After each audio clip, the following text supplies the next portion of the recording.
science learner! Welcome to Science 4, where learning becomes easy once we explore. So hold on tight because we will answer your what, why, and how questions. This is your science guide, or you will call your little teacher.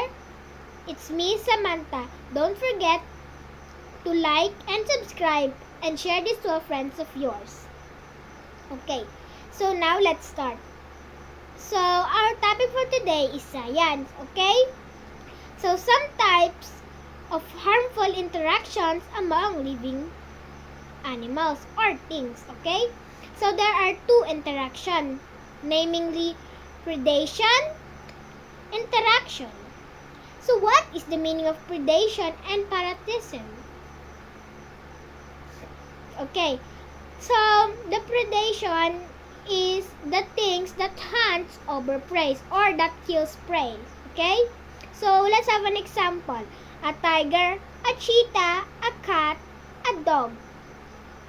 Okay, so if you know more examples about predation, please let me know in the comment section. Okay, so while the parasitism, which means has an unhealthy relationship which paralyzes or gives another organisms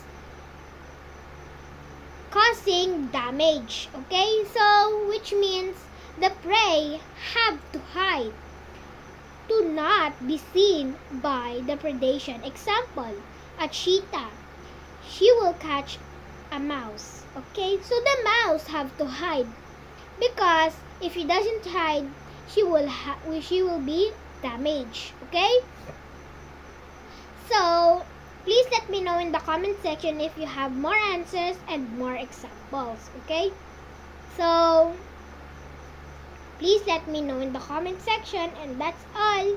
Bye bye.